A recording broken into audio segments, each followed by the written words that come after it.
पिता जूझ रहे थे कैंसर से। हिम्मत जुटाकर बेटी ने 22 साल में क्रैक किया यूपीएससी। पोस्टिंग से पहले पेरेंट्स ने कहा अलविदा।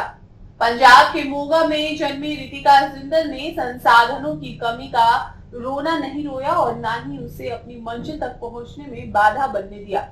लबासना तक पहुंचने के लिए रितिका ने जो संघर्ष किया उसे सुनकर आपके भी रोंगटे खड़े हो जाएंगे।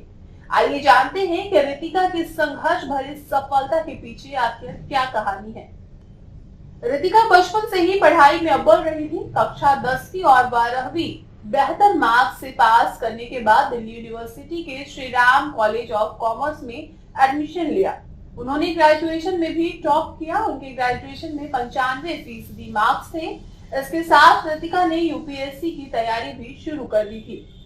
रितिका ने जब पहली बार यूपीएससी का अटेम्प्ट दिया उस दौरान उनके पिता को जीभ में कैंसर डिटेक्ट हुआ था।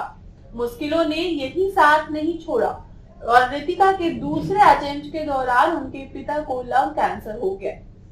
वह तमाम मुश्किलों के बीच अपने और पिता के सपने को पूरा करने के लिए डटी रही। रितिका यूपीएससी के पहले ही प्रयास में इंटरव्यू राउंड तक पहुंच गई थी।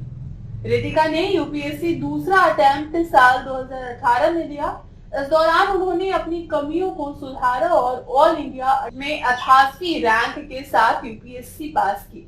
इतनी परेशानियों के बीच भी रितिका ने आईएएस बनकर अपना ख्वाब पूरा किया। आप ये जानकर हैरान रह जाएंगे कि यूपीएससी की तैयारी रितिका ने हॉस्पिटल में पिता की देखभाल करते हुए की थी। यूपीएससी एग्जाम क्लियर करके जब आईएएस की ट्रेनिंग कर रही थी तब उनके पिता की मृत्यु हो गई थी। यह उनके लिए बड़ा झटका था। इतने पर ही उनकी परेशानी खत्म नहीं होती। पिता के जाने के केवल 2 महीने बाद ही रितिका की मां भी चल बसी। इस तरह मां पिता दोनों ही अपनी बेटी की सफलता को नहीं देख पाए।